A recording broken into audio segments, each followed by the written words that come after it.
जनवरी माह चल रहा है। इसी पावन माह में सिखों के 10वें गुरु श्री गुरु गोविंद सिंह जी का जन्म पटना बिहार में हुआ। आज हम उन्हीं के बारे में सभी को उनके जीवन का एक किस्सा बताने जा रहे हैं, जिसे जानने की आपको इच्छा जरूर होती होगी। चिड़िया नाल जब बाज लड़ावा, ता गोविंद सिंह नाम कहावा। एक दिन गुरु गोविंद सिंह जी अंबाला शहर के बाहर जा रहे थे। वहाँ एक बहुत बड़ा बाग था। उस बाग का मालिक एक पीर अमीरदीन था। उसके पास एक काला बाज था। जब गुरुजी उस बाग में पहुंचे तो उस समय पीर अमीरदीन भी वहाँ मौजूद था।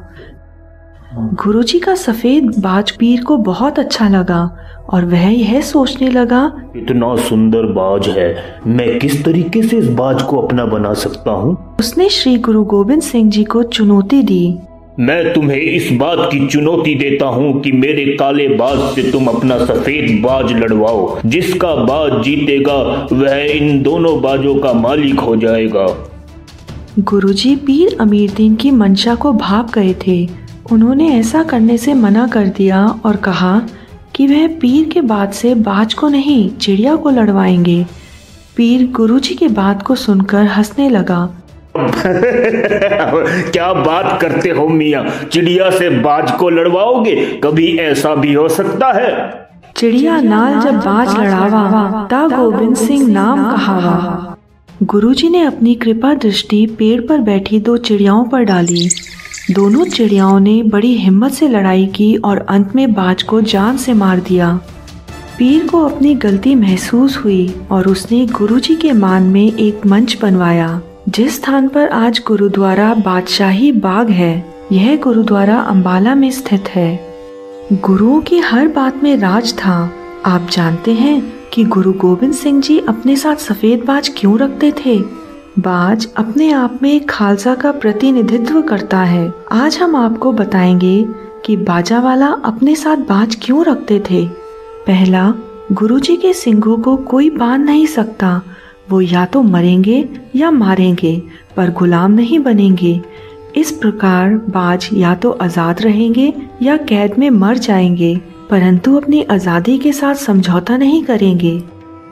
दूसरा, जिस तरह से सिंह बहादुर, हिम्मत वाले व अपने साथ हमेशा कृपाण रखते हैं, मुश्किल पलों में बिना वक्त गंवाए अपने दुश्मनों पर आक्रमण करते हैं और उन्हें बचने का मौका तक नहीं देते, उसी प्रकार बाज भी अपने शिकार को अपने हथियार रूपी पंजों से बचने का मौका नहीं देता। तीसरा, सिंह अपने हाथ किसी के सामने नहीं फैलाता। वह कर्म में विश्वास रखता है, मेहनत करेगा, मजदूरी करेगा, परंतु कभी मांग के नहीं खाएगा। उसी प्रकार बाज अपना शिकार खुद करता है। वह मुर्दाखोर नहीं होता, यानी वह किसी दूसरे के द्वारा मारे गए शिकार को कभी नहीं खाता। चौथा, गुरुजी के सिंह चाहे जितनी मर्जी ऊंचाई पर पहुंच जाएं, धन कमाएं, परंतु वह हमेशा नीवे रहते हैं, जमीन से जुड़े रहते हैं। सिंह मर्सिडीज में आएगा, पर गुरुद्वारे के जोड़ा घर में सेवा करेगा। उसी प्रकार बाज उन पक्षियों में है जो सबसे ऊंचा उड़ सकते हैं, परंतु आसमान की ऊंचाइयों में वो जमीन की एक एक हरकत पर नजर रखते हैं। वह ऊंचाइयों में जमीन को नहीं भूलता जहाँ से वह आया है।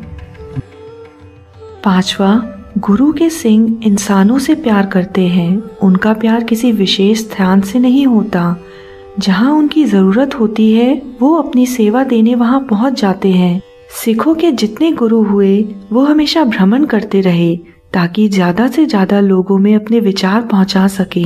उसी प्रकार बाज को विशेष स्थान से प्यार नहीं होता। वह अपना कोई स्थायी घर नहीं बनाता। थोड़े समय किसी स्थान पर रहता है और फिर दूसरे स्थान की ओर कूच कर जाता है। छठा, गुरु के सिख आलसी नहीं होते। वह हमेशा लोगों की मदद करने के लिए तैयार रहते हैं। उसी प्रकार बाज हमेशा सतर्क रहता है। सातवां, धारा की दिशा में सभी चलते हैं, परंतु धारा के विपरीत दिशा में जो चलते हैं वो गुरु के सिंह होते हैं। जहाँ लोग डर के मारे अपने कदम पीछे कर लेते हैं, वहाँ सिंह अपनी जान की परवाह न करते हुए दुश्मनों से भिड़ जाते हैं। उसी प्रकार बाज भी हमेशा हवा के विपरीत दिशा में उड़ता है, जबकि और सभी पक्षी हवा के रुख की ओर उड़ते हैं।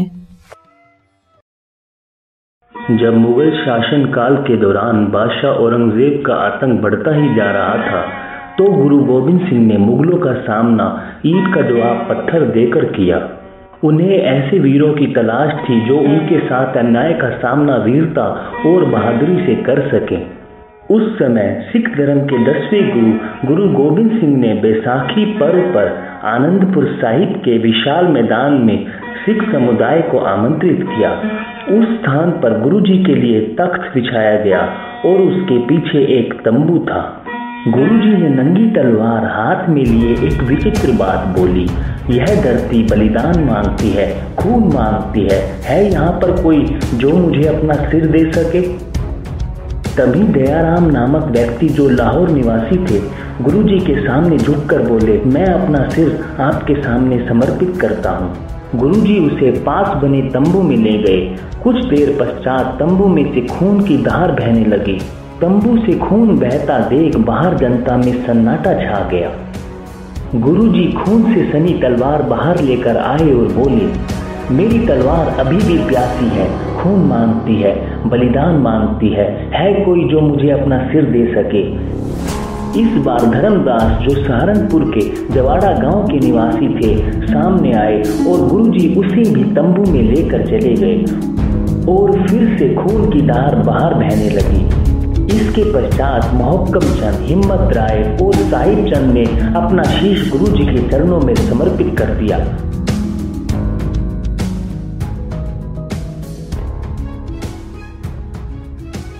मैदान में सन्नाटा था। सभी सोच रहे थे पांचों युवक मर चुके हैं, परंतु थोड़ी देर के पश्चात गुरु गोबिंद सिंह केसरिया बाना पहने 5 युवकों के साथ बाहर आए। पांचों युवक वही थे जिन्हें गुरुजी मारने के लिए तंबू में ले गए थे। गुरुजी ने कहा, मैं इनका सिर काटने के लिए तंबू में नहीं ले गया था, अथवा मैं तो सिर्फ इनकी परीक्षा ले रहा था। गुरुजी ने ऐलान किया कि ये पांचों आज से मेरे पंज प्यारे हैं। इस तरह से सिख धर्म को अपने पंज प्यारे मिले जिन्होंने अपनी निष्ठा और समर्पण से खालसा पंथ की जन्म दिया।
अगर आप साखी बनाने में अपना आर्थिक सहयोग देना चाहते हैं तो डिस्क्रिप्शन देखें।